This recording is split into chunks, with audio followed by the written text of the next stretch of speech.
ஓம் Saravanabhava channel வாயிலாக உங்களை சந்திப்பதில் பெருமகிழ்ச்சி அடைகிறேன். இன்றைய பதிவு சுக்கிர பெயர்ச்சி பலன்கள். பொதுவாக சுக்கிர பகவான் கலத்திர காரகன், வண்டி வாகனத்துக்கு காரணகர்த்தாவாக இருக்கக்கூடியவர், அனைத்து விதமான சுக போகங்களை அள்ளி கொடுக்கக்கூடியவர், கலைத்துறைக்கு சொந்தக்காரர். அப்பேற்பட்ட அந்த சுக்கிர பகவானானது கும்ப மனையிலிருந்து மீன மனைக்கு பயிற்சியாகிறார். இது எப்போ நடக்குது அப்படின்னா மார்ச் மாதம் 2ஆம் தேதி மீன மனையில் இந்த சுக்கிர பகவான் உச்ச பலம் அடைய போகிறார்.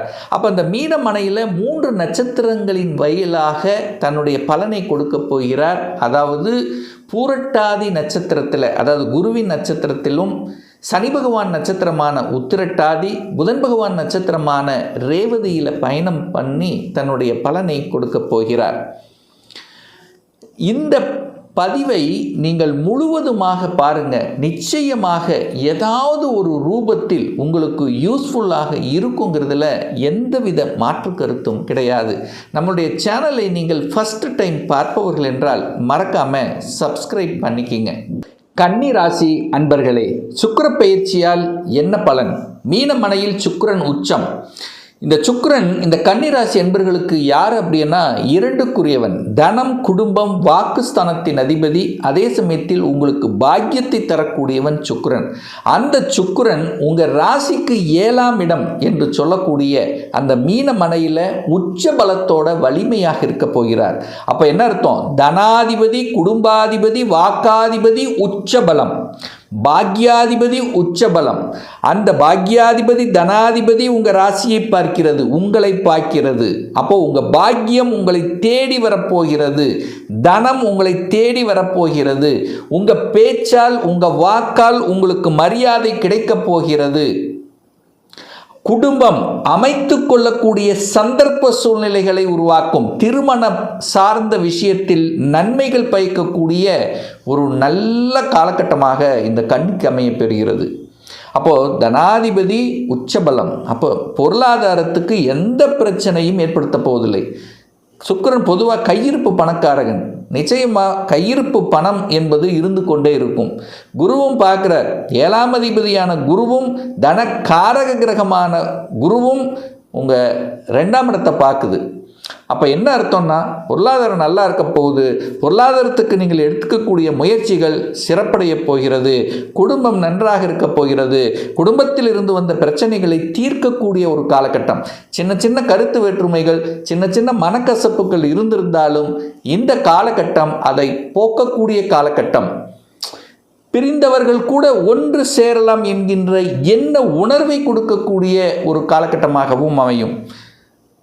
வாக்கு நல்லா இருக்கும், பேச்சு சூப்பராக இருக்கும், இனிமையாக இருக்கும். எந்த இடத்துல எதை பேசணுமோ அதை கரெக்டாக பேசி தன்னுடைய காரியத்தை சாதிப்பதில் இந்த காலகட்டம் சிறப்பு படையக்கூடிய ஒரு காலகட்டம்.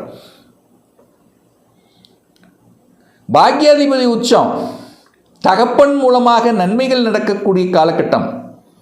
பாக்யாதிபதி தனக்கு 11ஆம் இடத்தில் இருக்கு.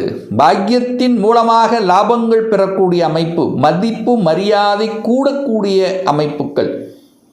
அந்த சுக்கிரனோடு யார் சேர்ந்திருக்காரு? சனி பகவான் 5ஆம் அதிபதி, பூர்வ புண்ணியஸ்தானத்தின் அதிபதி, பஞ்சமஸ்தானத்தின் அதிபதியாக இருக்கக்கூடிய சனி பகவானோட பாக்யாதிபதி இணைவு பெற்று உங்கள் ராசியை பார்க்குது. அப்போது 1, 5, 9 கனெக்ட் ஆயிடுச்சு. இந்த 1, 5, 9 தான் அந்த கடவுளினுடைய அனுகிரகத்துக்கு சொந்தமான ஒரு பாவங்கள் அப்படின்னு சொல்லுவேன். அப்போ தன்னை பற்றிய சிந்தனைகள், தன்னை வளர்த்து கொள்வதில், தன்னுடைய கௌரவத்தை நிலைநாட்டுவதில், தனக்கு ஒரு பாக்கியத்தை வருவதில், பூர்வ புண்ணியத்தில் ஒரு நல்ல ஒரு பதவி கிடைப்பதில், ஒரு அங்கீகாரம் கிடைப்பதில், குழந்தைகள் மூலமாக நன்மைகள் பயக்குவதில், இதெல்லாமே சூப்பராக இருக்கக்கூடிய காலகட்டம். கடவுளினுடைய அனுகிரகம் சிறப்பாக இருக்கிறது. குலதெய்வத்தினுடைய அனுகிரகம், ஆசீர்வாதம் பரிபூர்ணமாக இருக்கிறது. குலதெய்வத்தை சென்று வழிபடுவது ரொம்ப நல்லது இந்த கன்னிராசி என்பவர்களுக்கு இந்த காலகட்டம். அப்போ 9ஆம் இடம் என்பது உயர்கல்வி. உயர்கல்வி படிப்பதற்கு எந்த தடை இல்லை. உங்கள் மனசில் ஆசையை விதைக்கும். ஏற்கனவே ஒரு யூஜி டிகிரி படிச்சிருந்தா கூட ஏன் நம்ம ஒரு உயர்கல்வி படிக்கக்கூடாது, ஒரு பிஜி கோர்ஸ் படிக்கக்கூடாது என்கின்ற எண்ண உணர்வை தூண்டக்கூடிய காலகட்டமாக இருக்கும். அதற்குண்டான முயற்சிகள் நீங்கள் எடுத்தாலும் அது சக்ஸஸ் கொடுக்கக்கூடிய காலகட்டமாகவே அமைய இருக்கிறது கன்னிராசி என்பர்களுக்கு. இந்த சுக்கிர பகவான் பாருங்க, 2/3/2026 உச்சமடையுது. அப்போ அந்த 2/3/2026 4/3/2026 வரை குரு பகவானுடைய நட்சத்திரத்தில் பிரயாணம் பண்ணுறார். குருங்கிறது உங்களுக்கு சுகத்தை தரக்கூடியவன், 4க்குரியவன், வீடு வண்டி வாகனம் அசையும் அசையா சொத்துகளுக்கு அதிபதியாக இருக்கக்கூடியவர் குரு. 7ஆம் இடம் திருமணம்.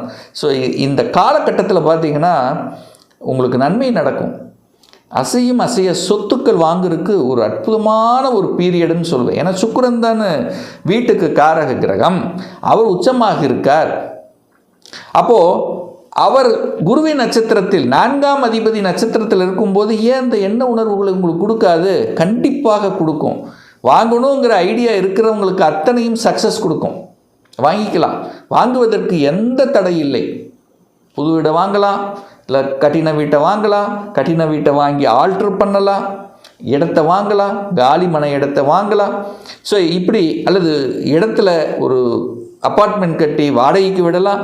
ஸோ இதெல்லாம் இந்த உணர்வுகளை எல்லாம் உங்களுக்கு கொடுத்து அதை செயல்படுத்துவதற்கு உண்டான அஸ்திவாரம், அது உண்டான அத்தனை தன்மைகளையும் ஒரு நல்ல விதமாக கொடுக்கக்கூடிய ஒரு காலகட்டமாக இந்த கன்னி ராசிக்கு நிச்சயமாக அமையும். புது வாகனம், நிறைய பேர்த்துக்கு வாகனம் வாங்கக்கூடிய யோகம். சுக்கிரன் தான் வாகனத்துக்கு காரகன். அப்போ வாகனத்துக்கு காரக கிரகம் உச்சமாக இருக்கார், வலிமையாக இருக்கார். அப்போ தனக்கு ஆசைப்பட்ட 5ஆம் அதிபதியோடு நிற்கிறது ஆசையை நிறைவேற்றக்கூடிய அமைப்பு இருக்குல்லவா. அப்போது புதிய வாகனங்கள் வாங்குவதற்கு எந்த தடையும் இல்லை இந்த கன்னிராசி அன்பர்களுக்கு. அடுத்து பாருங்க, இந்த சுக்கிர பகவான் 5/3/2026 14/3/2026 வரை பூரட்டாதி நட்சத்திரத்தில் பிரயாணம் பண்ண போகிறார். இந்த பூரட்டாதி அப்படிங்கிறது சனி பகவான், அதாவது உத்திரட்டாதி, அதாவது 5/3/2026 14/3/2026 வரை உத்திரட்டாதி நட்சத்திரத்தில் பிரயாணம் பண்ணுறார். அந்த உத்திரட்டாதி அப்படிங்கிறது சனி பகவான். அப்போ சனி பகவான் நட்சத்திரத்தில் சுக்கிரன் செயல்படும் போது என்ன மாதிரியான பலன்? அப்போது சனிங்கிறது யாருன்னா 5க்குரியவன், 6க்குரியவன், 7ல் போய் உட்கார்ந்துருக்கார். 5 என்பது குழந்தை ஸ்தானம். அப்போ குழந்தைகளுக்கு தேவையான சில நன்மைகள் இந்த காலகட்டம் நடக்கும். ஒரு வீடு வண்டி வாகனங்கள் வாங்குவதற்கு தடை இல்லை. குழந்தையினுடைய படிப்பு சார்ந்த விஷயத்திலும் நல்லாயிருக்கும். குழந்தைகளினுடைய திருமணம் சார்ந்த விஷயத்துக்கும் தடை இல்லை. ஸோ இதெல்லாம் அந்த குழந்தை சம்பந்தப்பட்ட நீங்கள் எடுக்கக்கூடிய அத்தனை நிகழ்வுகள், அத்தனை முயற்சிகள் சக்ஸஸ் கொடுக்கக்கூடிய ஒரு காலகட்டமாக அமையும். 6ஆம் அதிபதி தனக்கு 2ல் இருக்கார். அப்போது வேலை இல்லாதவர்கள், சுக்கிரனோட சேர்ந்துருக்கு, கணவன் அல்லது மனைவி யாருக்கு வேலை இல்லை, வேலை தேடிட்டு இருக்கீங்களா, வேலை கிடைச்சிரும். வேலையில் செட்டில் ஆகக்கூடிய ஒரு காலகட்டம், படித்த படிப்புக்குண்டான வேலை அமைவது, அல்லது வேலையில் சில முன்னேற்றங்களை கொடுப்பது, வேலையில் இடமாற்றம் தருவது, வேலையில் ப்ரமோஷன் கிடைக்குது, வேலையில் உங்களை பாராட்டப்படுவது, அடிஷ்னல் ரெஸ்பான்சிபிலிட்டி கொடுக்கறது, உங்களுக்கு கொடுத்து அதை நல்லபடியாக முடித்து அதில் ஒரு பெயரையும் புகழையும் பெற்று தருவது, இப்படி வேலை சார்ந்த விஷயத்தில் ஒரு நல்ல அனுகூல மாற்றத்தை தரக்கூடிய அமைப்புங்கிறது கண்டிப்பாக உண்டு. அதே சமயம் இந்த காலத்தில் பார்த்திங்கன்னா சிலருக்கு ஹெல்த் சார்ந்த விஷயத்தில் அக்கறை எடுப்பீங்க. ஹெல்த்தில் ஏதாவது இருக்கா, ஏதாவது தொந்தரவு இருக்கா, ஏதாவது பிரச்சனை இருக்கா, அதை சரி செய்யணும், ஒரு மாதம் செக்கப் பண்ணணும். ஸோ இந்த உணர்வுகளை எல்லாம் கூட்டக்கூடிய ஒரு காலகட்டமாகவும் இந்த காலகட்டம் இந்த கன்னிக்கு அமையப்பெறுதுன்னு சொல்லலாம்.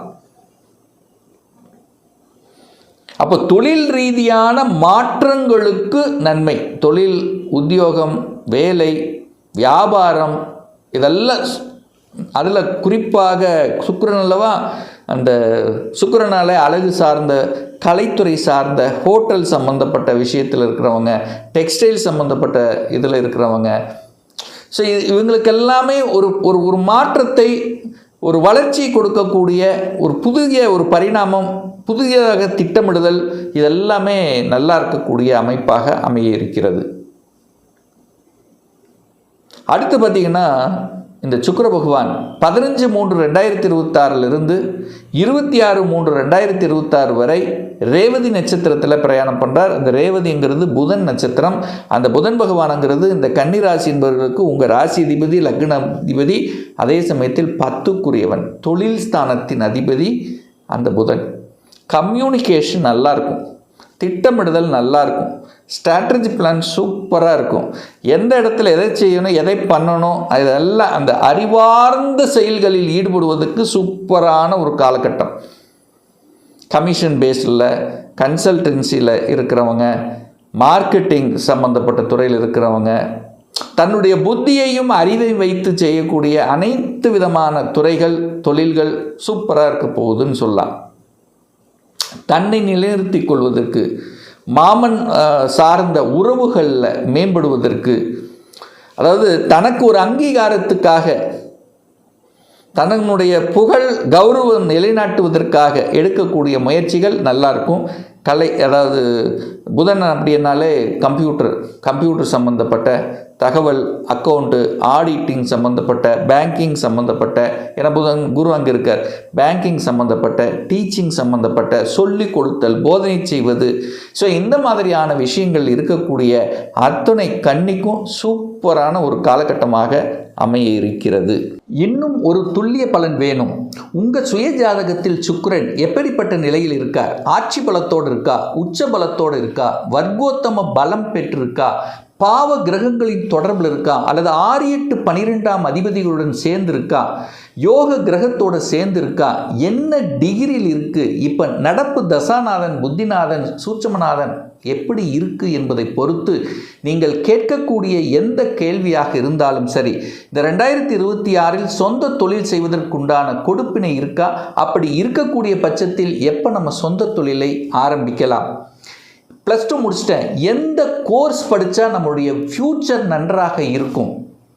திருமணம் தடைபட்டு கொண்டே இருக்கிறது, எப்போ தான் சார் திருமணம் நடக்கும்? எப்போ இடமாற்றம் கிடைக்கும்? எப்போ ப்ரமோஷன் கிடைக்கும்? எப்போ குழந்தை பாக்கியம் கிடைக்கும்? இது போன்ற கேள்விகளுக்கு துல்லியமான பதிலை நம்மால் கூற முடியும். ஒரு பர்சனல் கன்சல்டேஷன் எடுத்துக்கணும், ஒரு சுயஜாதகம் பார்க்கணும் என்று விருப்பப்படக்கூடிய அன்பர்கள் டிஸ்பிளே தெரியக்கூடிய நம்பருக்கு வாட்ஸ்அப் மூலமாகவோ ஃபோன் கால் மூலமாகவோ தொடர்பு கொண்டு அப்பாயின்மெண்ட் பெற்றுக்கொண்டு நேரடியாகவோ அல்லது ஆன்லைன் மூலமாகவோ கன்சல்டேஷன் எடுத்துக்கலாம். நம்மளுடைய அலுவலகம் கோயம்புத்தூரில் அமைந்துள்ளது. அதாவது கோயம்புத்தூரிலிருந்து மேட்டுப்பாளையம் செல்லும் வழியில் வெள்ளக்கிணர் பிரிவு அன்னபூர்ணா ஹோட்டலுக்கு பக்கத்தில் அமைந்துள்ளது. பிரியர் அப்பாயின்மெண்ட் வாங்கிட்டு நேரடியாக கன்சல்டேஷன் எடுத்துக்கலாம். நிச்சயமாக இந்த பதிவு ஏதாவது ஒரு ரூபத்தில் உங்களுக்கு யூஸ்ஃபுல்லாக இருக்குங்கிறதுல எந்தவித மாற்று கருத்தும் கிடையாது. மீண்டும் ஒரு நல்ல பதிவில் உங்களை சந்திக்கும் வரை உங்களிடமிருந்து விடைபெறுவது உங்கள் அஸ்ட்ராலஜர் டாக்டர் சதீஷ்.